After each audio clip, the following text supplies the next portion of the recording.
First, we are happy to be joined again by the congressman from Texas and the candidate for president of the United States on the Republican ticket. It's a pleasure to welcome back to the show Congressman Ron Paul. Good morning, Congressman Paul. How are you? Good morning. Thank you for having me. Appreciate it. So Newt's getting out today, finally. Right. This is one of the least surprising announcements in the history of politics. It's been going on forever.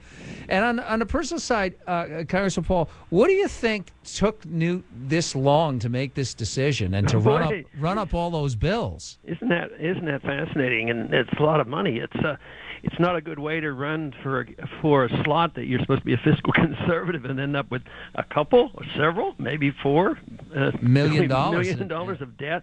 That's not a very good example. I have no idea why it continued that long, but I guess maybe he was hoping for the best and something else would happen, but maybe maneuvering to help get his debt paid off. I have no idea. Well, now that brings us to the other obvious question, which is why are you continuing your campaign at this point when the math is so obviously against you? Because we're very solvent and our crowds are getting bigger, so there is a little bit of disconnect, but what the perceptions are and what's really happening. And actually the delegate accumulations are still occurring, at these various state conventions. And we're trying to not only win the election, but we're trying to change things where we actually change the party to become fiscal conservatives and change the foreign policy and address the subject of the monetary system. So that continues, and we keep winning. I mean, several of the state chairmen now are Ron Paul supporters, and many delegates that are going to the convention may be pledged to Romney, but they really are supporters. So our presence at the convention certainly will be felt. So we will continue to get people to the convention one way or the other because we're looking long-term as well as anything else. We're talking with Congressman Ron Paul, who is in California. Are you just campaigning? Is there anything specific you'd like to tell us about today? Yes, we'll be at Cal State tonight at 7 o'clock at the Titan Stadium, and it's open to the public. We've been getting very good turnouts. As a matter of fact, California has given us the biggest turnouts of any state, although others have been good, 2,000, 3,000, 4,000, 5,000 elsewhere.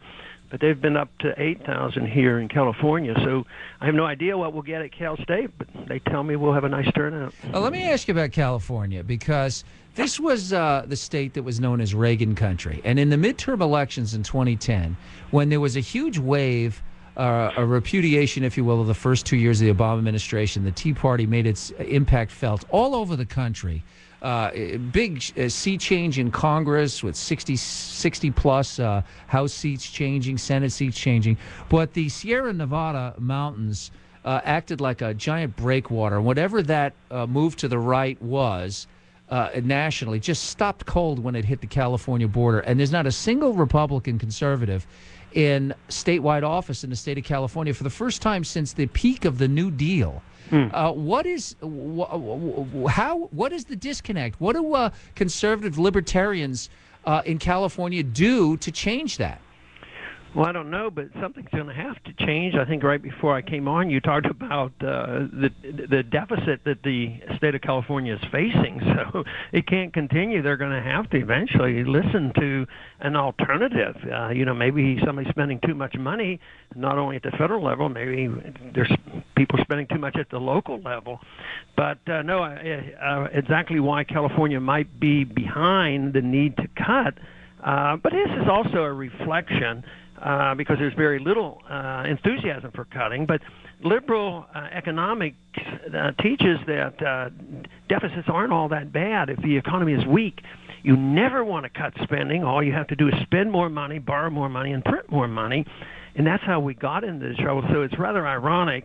Of course, that's our task in our campaign, is try to get people to think about economics in a different way, that just bigger government isn't the answer to big government. I want to steal a couple seconds here if I can. The president is on his way back from Afghanistan. He announced troop withdrawals, but we will obviously be involved in Afghanistan for many years to come.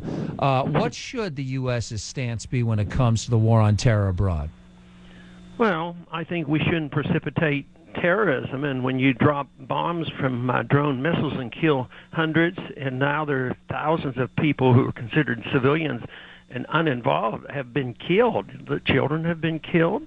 I mean, that's an act of terrorism on these people. They feel terrorized by bombs dropping out of the sky, and every time you kill one, there's another family or 100 people who would like to do us harm. So I would like to end terrorism. Should we have gone into Pakistan to take out bin Laden? Well, I certainly voted, for the authority about it, but the real tragedy is we sort of had him trapped at Tora Bora. Yeah, and I know we let him out. And we let him go, yeah. And then we went into war. Congressman Paul, we're short on time here. We thank you for your time. We'll talk to you down the road. Congressman Ron Paul.